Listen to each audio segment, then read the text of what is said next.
तो फिल्म की शुरुआत होती है 13 मई 2022 से, जहां पर हम एक काफी बड़ी कंपनी के मैनेजर माइल्स को देखते हैं, जो अपने 5 दोस्तों के पास एक खास किस्म का पजल बॉक्स भेजता है। जैसे ही उन लोगों को ये पजल बॉक्स मिलता है, वो इसकी पजल को हल करके आखिरकार इस बॉक्स को खोल लेते हैं, जिसमें उन सभी को एक कार्ड मिलता है, जो दरअसल माइल्स ने उन सबको अपने पास ग्रीस यानी यूनान आने के लिए भेजा था। यानी ये एक किस्म का इन्विटेशन कार्ड था, एक दावतनामा। साथ ही कार्ड में माइल्स ने ये भी लिखा था कि जब तुम सब लोग आ जाओगे तो मैं तुम्हारे साथ एक गेम खेलूंगा जिसका नाम है मर्डर मिस्ट्री। इसके बाद हम देखते हैं एक बूढ़े आदमी को, जो काफी होशियार डिटेक्टिव था। उसे भी माइल्स की तरफ से बिल्कुल वैसा ही पजल बॉक्स मिलता है। उसके अंदर जो कार्ड था वो भी, जो दरअसल एक पार्टी का था और इन्हें हर सूरत आना था। जिसके बाद फिर अगले सीन में उसके सारे साथी ग्रीस यानी यूनान आ ही जाते हैं, जहाँ माइल्स ने उन्हें बुलाया था। अब जो माइल की दोस्त थी फैशन डिजाइनर, वो अपने साथ अपनी साथी को भी लाई थी, जबकि उसका दोस्त यूट्यूबर अपनी दोस्त को साथ लाया था। इन 5 लोगों में कंपनी की पुरानी वर्कर भी जा रही थी, जिसका नाम एंडी था। उसे देखकर सारे लोग काफी हैरान रह जाते हैं, क्योंकि एक झगड़े की वजह से माइल्स ने सालों पहले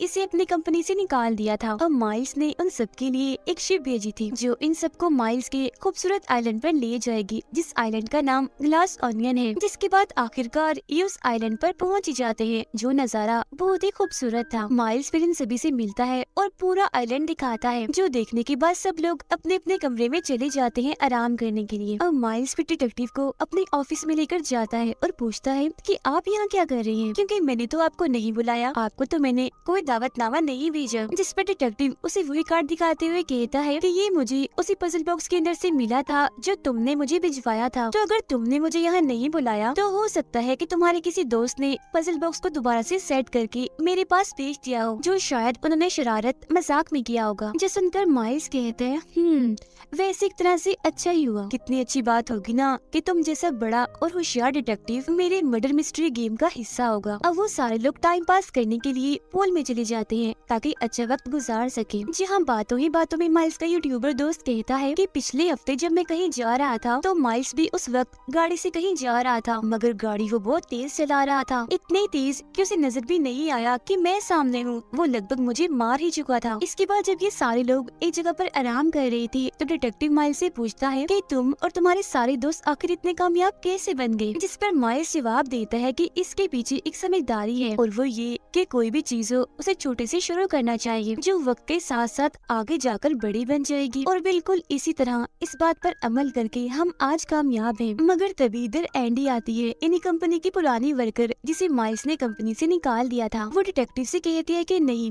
माइल्स ने आपको गलत बताया, बल्कि आज ये लोग जो भी हैं, जितने भी कामयाब हैं, माइल्स की वजह से है, क्योंकि उसने इन सब की मदद की थी गलत कामों में। इतना कहने के बाद एंडी वहाँ से चली जाती है। अब जो माइल्स की दोस्त होती है फैशन डिजाइनर, उसकी साथी माइल्स से मिलने आती है। कहती है कि आपने मेरी साथी फैशन डिजाइनर को ये कहा है कि वो झूठी गवाही दे, मगर मैं नहीं चाहती कि वो ऐसा कोई गलत काम करे, कोई झूठी गवाही दे, क्योंकि सब चैनल्स वाले, मीडिया वाले उसके पहले ही बहुत खिलाफ हैं। लेकिन माइल्स कहता है कि जो भी है ये मेरी टेंशन नहीं है, उसे मैंने कह दिया सो कह दिया, गवाही तो अब उसे देनी ही होगी। अब इन दोनों की ये सारी बातें दूर खड़ा डिटेक्टिव भी सुन रहा था। अब हम यूट्यूबर को देखते हैं, जो इस आइलैंड को देखने के लिए वहाँ घूम रहा था, मगर तभी वो अपनी दोस्त जिससे वो शादी करने वाला था उसे माइल्स के साथ देखता है, जिसका मतलब था कि उन दोनों के बीच कुछ है और वो लड़की इसे धोखा दे रही है। मगर वो बेचारा बस दुखी हो गया था और कुछ नहीं कहता। अब यहाँ पर भी डिटेक्टिव दूर से खड़ा होकर ये सब देख रहा था। अब रात को माइल्स ने सबके लिए पार्टी रखी थी, जहाँ वो सबको मोनालिसा की असली पेंटिंग दिखाते हुए कहता है कि ये मैंने एक म्यूजियम से मंगवाई है। अब आगे माइल्स डिटेक्टिव को एक केमिकल का छोटा सा टुकड़ा देता है, जो क्रिस्टल जैसा दिख रहा था, मगर उसमें बहुत सारी ताकतें थी, जैसे उसमें फ्यूल भी था और एनर्जी भी, यानी इसे आग भी लग सकती थी और बिजली भी बन सकती थी, मगर इसके इस्तेमाल से खतरा भी था। और उसे देते हुए माइल्स कहता है कि मेरे पास इस तरह के और भी बहुत सारे केमिकल क्रिस्टल्स हैं, इसीलिए मैं अगले हफ्ते दुनिया भर से बड़े बड़े लीडर्स को बुलवाने वाला हूँ। उन सबको मैं इस केमिकल के बारे में बताऊंगा, और ये भी कि मेरी कंपनी ने इसे खारे पानी की मदद से ढूंढा है। ये केमिकल फिर जब दुनिया भर में मशहूर हो जाएगा, इसकी मांग बढ़ जाएगी, तो मेरी कंपनी को भी फायदा होगा, क्योंकि इसका बड़ा फायदा ये है कि बिजली देने के साथ साथ बिजली की चीजें भी इससे चल सकती हैं। मगर तभी यहाँ माइल्स का एक दोस्त, जो उसकी कंपनी का ही साइंटिस्ट था, वो माइल्स को रोकते हुए कहता है कि देखो, अब इसकी जांच पड़ताल पूरी नहीं हुई है, हमारे साइंटिस्ट को इसे टेस्ट करने, इसकी जांच करने के लिए और भी टाइम चाहिए, और अगर ऐसे इसका इस्तेमाल किया तो ये खतरनाक साबित हो सकता है। जिस पर माइल्स उसे कहता है कि कुछ नहीं होगा, हौसला रखो, शायद तुम ये नहीं जानते कि इस वक्त ये पूरा आइलैंड इसी केमिकल पर ही चल रहा है। खैर अब जब ये लोग खाने के टेबल पर एक साथ बैठी थी तो माइल्स इन्हें कहता है कि अभी तुम सबको मर्डर मिस्ट्री नाम की एक गेम खेलनी होगी, जिसके बारे में मैं तुम्हें बता ही चुका हूँ। गेम को यूं है कि इसमें मेरा झूठ मूठ का कत्ल होगा और तुम में से ही कोई खूनी होगा, जिसके बारे में तुम्हें पता लगवाना होगा, इन्हीं खूनी को ढूंढना होगा। अब डिटेक्टिव वहीं बैठा बैठा फौरन बता देता है कि मेरे हिसाब से खूनी फैशन डिजाइनर होगी, मगर ये चीज माइल्स को पसंद नहीं आती, इसीलिए वो डिटेक्टिव को अकेले में बुलाकर कहता है कि अपना मुंह खोलने की क्या जरूरत थी, तुमने गेम शुरू होने से पहले ही सारा मजा किरकिरा कर दिया। जिस पर डिटेक्टिव कहते हैं कि मैंने तो ये बात वैसे ही कर दी, वरना तो यहाँ आने वाले हर एक इंसान के पास तुम्हें मारने के लिए कोई ना कोई वजह है और हो सकता है कि मजाक मजाक में तुम्हारी जान को खतरा हो जाए। जो सुनकर हैरान होते हुए माइल्स पूछता है कि ये सब मेरे दोस्त हैं, मेरे साथी हैं, मेरी कंपनी के लिए काम करते हैं, तो फिर भला ये मुझे क्यों मारेंगे। जिस पर डिटेक्टिव कहते हैं तो सुनो फिर, तुम्हारा जो साइंटिस्ट है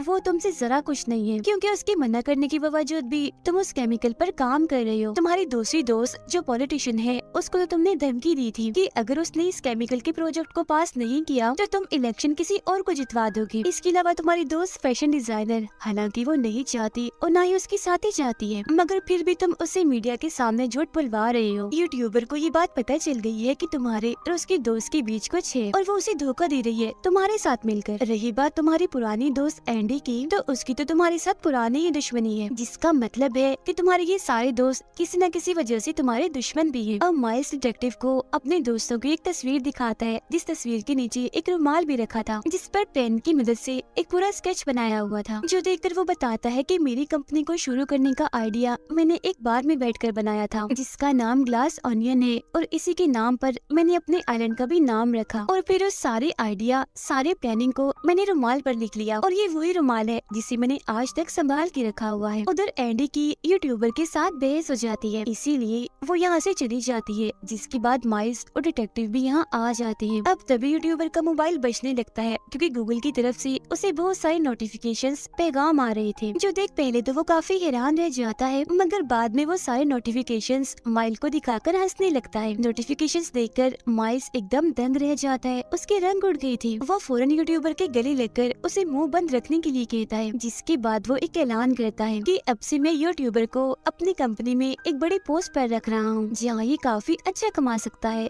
जो सुनकर वो यूट्यूबर काफी खुश हो जाता है। अब यहाँ सवाल ये उठता है कि वो नोटिफिकेशंस क्या थी, जिस पर माइल्स इतना बदल दिया कि यूट्यूबर को बड़ी पोस्ट ही दे दी, और वो डर क्यों गया था, यूट्यूबर को वो क्या छुपाने के लिए कह रहा था, इस बारे में हम आगे जानेंगे। अब यूट्यूबर इस वजह से खुश था, इसीलिए वो माइल्स का दिया हुआ जूस पीने लगता है, मगर तभी देखते ही देखते उसकी सांस अटक जाती है। फौरन मौके पर ही उसकी मौत हो जाती है। अब उसकी अचानक मौत की वजह से सभी काफी डर जाती है, मगर उनका शक एंडी पर जाता है, क्योंकि पार्टी होने से पहले ही वो गायब हो गई थी। माइल्स की नजर उस ग्लास पर जाती है जिसे यूट्यूबर ने जूस पिया था। वो देखता है कि ग्लास पर मेरा ही नाम लिखा हुआ है, माइल्स, जिसका मतलब ये है कि खूनी मुझे मारना चाहता था, मगर वो मारा गया, इन्हें यूट्यूबर। अब हैरत वाली बात ये थी कि यूट्यूबर की गन और मोबाइल भी तब तक वहाँ से गायब हो चुके थे, और फिर तभी अचानक इस पूरे आइलैंड की लाइट चली जाती है। सब लोग काफी घबरा गए थे, इसीलिए इधर उधर भागने लगते हैं। अब तभी डिटेक्टिव बाहर आते हैं, जहाँ उन्हें एंडी मिलती है, जिसे भी वो यूट्यूबर की मौत के बारे में बता देते हैं। जो जान वो काफी हैरान परेशान रह जाती है उसकी अचानक मौत की वजह से, मगर तभी कोई अंधेरे से एंडी पर गोली चलाकर उसे भी मार देता है।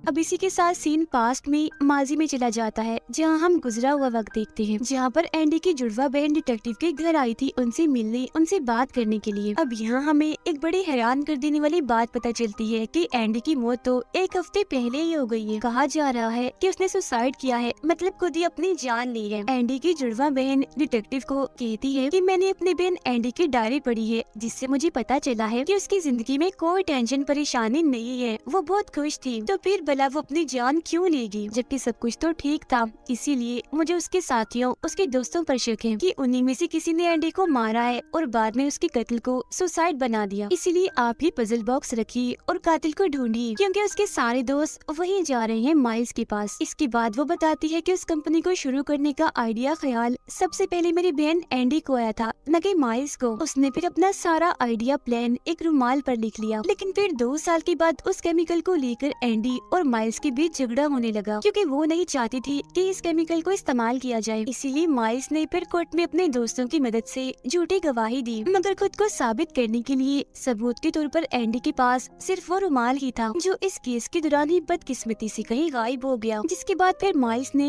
बिल्कुल वैसे नकली रुमाल बनाया जैसा एंडी ने बनाया था, और बस इसी वजह से मेरी बहन इस केस को हार गई। मगर फिर एक दिन एंडी को वो असली रुमाल मिल ही गया, जिसकी की कॉपी बनाकर और असली रुमाल को इन्वेलप लिफाफे में डालकर उसकी तस्वीर बनाई, जिसे उसने माइल्स के अलावा अपने सारे दोस्तों के पास भेजा, ताकि ये बात साबित हो जाए कि ये आइडिया सबसे पहले एंडी का ही था। मगर फिर अगले ही दिन एंडी की मौत हो गई और वो असली रुमाल भी कहीं गायब हो गया। ये सारी बातें सुनकर डिटेक्टिव समझ जाते हैं कि जरूर एंडी के दोस्तों में से ही कोई उसका खूनी है। इसीलिए वो एंडी की बहन को कहती है कि मैं उसके कातिल को ढूंढूंगा, मगर तुम भी मेरे साथ माइल्स के आइलैंड पर चलोगी एंडी बनकर, ताकि तुम वहाँ आए हर एक इंसान की जासूसी कर सको और सारी जासूसी करके जानकारी मुझे ला कर दो। जिसके बाद एंडी की बहन एंडी बनकर डिटेक्टिव के साथ उस आइलैंड पर आ गई। जासूसी करते हुए वो साइंटिस्ट और पॉलिटिशियन की बातें सुन लेती है। साइंटिस्ट बताता है कि जब उस केमिकल को इस्तेमाल किया जाता है तो उसमें से जहरीली गैस निकलती है, जो इंसानों के लिए काफी खतरनाक है। जिस पर पॉलिटिशियन कहती है कि मैंने इस केमिकल के प्रोजेक्ट पर मंजूरी नहीं देनी थी, मैं बिल्कुल भी राजी नहीं थी, मगर माइल्स की काफी कहने पर मुझे इस केमिकल को इस्तेमाल करने की मंजूरी देनी ही पड़ी, क्योंकि अगर ये प्रोजेक्ट रुक गया माइल्स किसी और को ले आएगा मेरी जगह, जिससे मैं बर्बाद हो जाऊंगी। फैशन डिजाइनर की जासूसी करते हुए एंडी की बहन को पता चलता है कि दरअसल माइल्स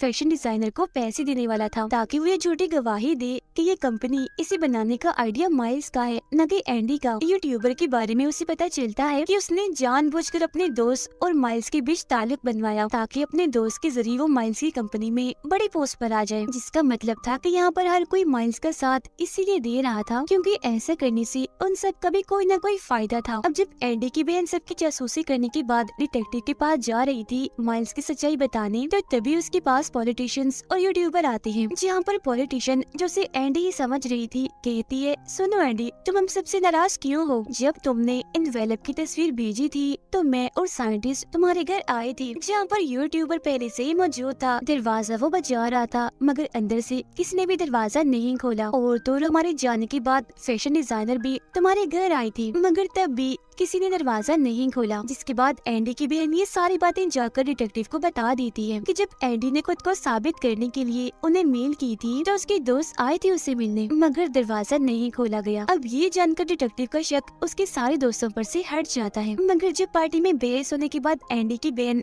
पार्टी छोड़ के गई थी तो उसने जाकर सबके कमरों की तलाशी ली थी, लेकिन फिर भी उसे वो इन्वेलप कहीं नहीं मिला जिसमें असली रुमाल था। खैर ये सारी कहानी तो थी पास्ट माजी की। अब मौजूदा वक्त में हम देखते हैं कि किसी ने एंडी की बहन पर गोली चलाकर उसे भी मार दिया, मगर किस्मत से वो बच गई, क्योंकि वो हमेशा अपने पास एंडी की डायरी रखती थी, जो गोली जाकर उसमें घुस गई। लेकिन मरने का नाटक वो इसलिए कर रही थी क्योंकि डिटेक्टिव ने उसे ऐसा करने के लिए कहा था, ताकि सब लोगों को लगे कि वो मर गई है। अब तब इस बात का फायदा उठाकर एंडी की बहन माइल्स के कमरे में जाती है, जहाँ तलाशी लेने पर तस्वीर के पीछे वो इन्वेलप उसे मिल भी जाता है, जिसमें असली रुमाल था। जिससे यहाँ ये बात साबित हो गई कि एंडी को और किसी ने नहीं बल्कि माइल्स ने ही मारा है। अब यहाँ पर डिटेक्टिव माइल्स से कहते हैं कि मुझे पता चल गया है, तुमने यूट्यूबर के जूस में पाइनएप्पल जूस मिलाया था, क्योंकि तुम जानते थे कि उसे पाइनएप्पल की एलर्जी है, जिसके पीते ही उसकी मौत हो गई। अब इतनी ही देर में एंडी की बहन भी यहाँ आ जाती है, जिसके पास वो असली रुमाल भी था, जो देखकर डिटेक्टिव कहते हैं कि जब एंडी ने तुम सबको मेल की थी कि कंपनी बनाने का आइडिया मेरा है और उस आइडिया की कॉपी भी भेजी थी, तो तभी वो मेल साइंटिस्ट ने माइल्स को भी भेज दी थी, जो पढ़कर माइल्स को इतना गुस्सा आया कि वो सीधा एंडी के घर चला गया। वहाँ जाकर माइल्स ने उसका कत्ल किया और फिर रुमाल चुराकर वो फौरन वहाँ से निकल गया। गाड़ी वो काफी तेजी से चला रहा था, जिससे यूट्यूबर भी टकराने वाला था, और ये बात यूट्यूबर ने बताई भी थी जब हम सब पूल के पास थे। और जब यूट्यूबर को गूगल की नोटिफिकेशंस आ रही थी तो उसमें उसे पता चल गया था कि एंडी की मौत हो गई है। उसका शक फिर माइल्स पर ही गया था, क्योंकि यूट्यूबर ने माइल्स को एंडी के घर से निकलते हुए देखा था। जिसके बाद यूट्यूबर ने माइल्स को ब्लैकमेल करना शुरू कर दिया कि मैं सबको बता दूंगा कि एंडी को तुमने ही मारा है, वरना तुम मुझे अपनी कंपनी में बड़ी पोस्ट पर रखो। अब एंडी की बहन माइल्स को वो असली रुमाल दिखाती है, जिसके नीचे ग्लास ओनियन बार का लोगो था, मतलब कि ये वहीं का रुमाल था, और फिर कहती है कि मुझे देखकर हैरत नहीं हुई कि मैं एंडी जैसी हूबहू कैसी हूँ, मैं उसकी जुड़वा बहन हूँ और ये बार जिसकी तुम बात कर रही हो ये तो 9 साल पहले ही बंद हो गया है, मगर तुम्हारा रुमाल तो अभी कुछ अरसा पहले ही बना है और उस पर ग्लास ओनियन नाम का कोई लोगो भी नहीं है, तो तुम्हारा रुमाल नकली है और ये असली है। मगर तभी माइल्स एंडी के उस रुमाल को जला देता है और कहता है कि बेशक तुम्हें मेरे बारे में सब कुछ पता चल गया है, मगर अफसोस तुम्हारे पास मेरे खिलाफ कोई भी सबूत नहीं है कि ये सब मैंने किया, ये एंडी को मैंने ही मारा है। अब हालांकि वो सारे लोग माइल्स की सच्चाई भी जान गए थे, मगर इसके बावजूद भी वो उसका साथ देने का फैसला करते हैं और उसके खिलाफ गवाही देने से मना करते हैं, क्योंकि माइल्स के खिलाफ जाने में उनका नुकसान है। इस वजह से एंडी की बहन अभी दुखी हो भी रही थी कि तभी डिटेक्टिव उसे चुपके से बताते हैं कि अगर माइल्स को बर्बाद करना है तो एक ही तरीका है, यहाँ रखी इसकी सारी कीमती चीजों को तोड़ देते हैं, बर्बाद कर देते हैं, जहाँ बाद में जब माइल्स के पास कुछ रहेगा ही नहीं तो उसके दोस्त उसके खिलाफ हो जाएंगे। अब जाते हुए डिटेक्टिव उसके हाथ में उस केमिकल का वो छोटा सा टुकड़ा रख देते हैं जो खुद उन्हें माइल्स ने दिया था, जिसके बाद एंडी की बहन वहाँ रखी हर एक चीज को तोड़ने लगती है और फिर वहाँ आग भी लगा देती है। मगर ये देखकर अभी भी माइल्स नॉर्मल था, उसे लग रहा था कि कुछ नहीं हुआ, सब ठीक है। मगर फिर तभी एंडी की बहन माइल्स को वो केमिकल का छोटा सा टुकड़ा दिखाती है, जो देखकर माइल्स समेत सारे लोग काफी डर जाते हैं, काफी घबरा गए थे, क्योंकि ये टुकड़ा फ्यूल और एनर्जी से भरा हुआ है। और फिर जैसे वो उस टुकड़े को आग में डालती है वहाँ काफी बड़ा धमाका हो जाता है, जिससे वो पूरी ही जगह जलने लगती है, तहस नहस हो जाती है। बाहर बैठे हुए डिटेक्टिव ये सब कुछ देख रहे थे और काफी इंजॉय कर रहे थे माइल्स की बर्बादी देखकर। अब इससे पहले कि वो लोग जलकर मर जाते, सारे लोग बाहर आ जाते हैं, जहाँ एंडी की बहन माइल्स को कहती है, लूजर तुम हार गए, तुम्हारे पास कुछ नहीं बचा। अब माइल्स को बर्बाद देखकर उसके सारे दोस्त भी उसके खिलाफ गवाही देने के लिए मान जाते हैं, यानी कि एंडी और यूट्यूबर को माइल्स ने ही मारा था, क्योंकि बुराई और लालच का अंजाम बुरा ही होता है। और इसी के साथ ये फिल्म इधर ही खत्म हो जाती है।